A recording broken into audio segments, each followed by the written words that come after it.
इसके बाद आप लोग पढ़ लेंगे बेटा प्रतिस्पर्धा के विषय में आपको पढ़ के जाना है। यहाँ से भी टॉपिक बहुत ज़्यादा क्वेश्चन बनाए जाते हैं बेटा। जो भी टॉपिक आपको मैं बता रहा हूँ बस इन टॉपिकों को आप फोकस करिए और इनको लर्न करिए।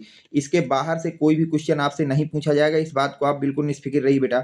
अगला जो आपको तैयार करना है वो है परजीविता। वो क्या है बेटा? परजीविता के विषय में आपको पढ़ लेना है। इसके बाद नेक्स्ट टॉपिक जो आपको तैयार करना है वो है सहभोजिता। वो क्या है बेटा? सहभोजिता। अगला जो टॉपिक आपको तैयार करना है बेटा वो है हमारे पास सहभोजिता। सहभोजिता के बाद अगला टॉपिक जो आप तैयार करेंगे वो है सहजीवन। वो क्या है बेटा? आपके पास सहजीवन। अगला टॉपिक आपका है सहजीवन। सहजीवन के बाद जो अगला टॉपिक आप तैयार करेंगे बेटा वो है अनुकूलन। किसके विषय में बेटा? अनुकूलन के विषय में आप पढ़ लीजिएगा। इसके बाद जो अगला टॉपिक आप तैयार करेंगे वो तैयार करेंगे मरुदभिद के विषय में। किसके विषय में बेटा? मरुदभिद के विषय में हम लोग तैयार करेंगे।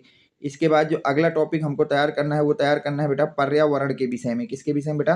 पर्यावरण के विषय में। किसके विषय में तैयार करना है बेटा? पर्यावरण के विषय में।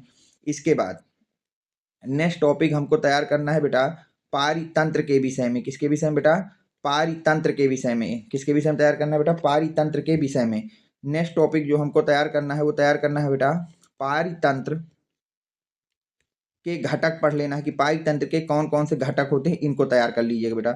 इसके बाद आपको तैयार कर लेना है उत्पादकता और अपघटन।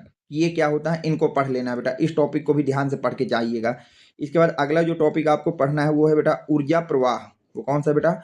ऊर्जा प्रवाह के टॉपिक को आपको तैयार करके जाना है। इसके बाद नेक्स्ट टॉपिक जो आप लोग बेटा तैयार करेंगे वो है पारिस्थितिकी। वो टॉपिक है बेटा आपके पास पारिस्थितिकी पारिस्थितिक पिरामिड। पारिस्थितिक पिरामिड, इस टॉपिक को आपको तैयार करके जाना है।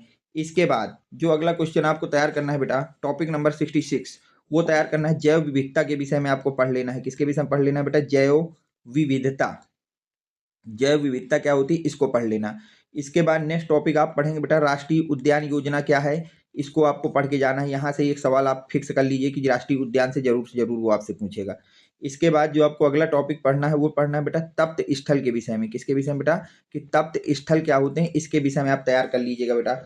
इसके बाद नेक्स्ट टॉपिक आप पढ़ेंगे बेटा बाघ परियोजना क्या थी, इसको कब लागू किया गया और इसके अंतर्गत क्या क्या चीजें बताई गई, ये सब पढ़ लेना है बेटा कि बाघ परियोजना क्या है, बाघ परियोजना।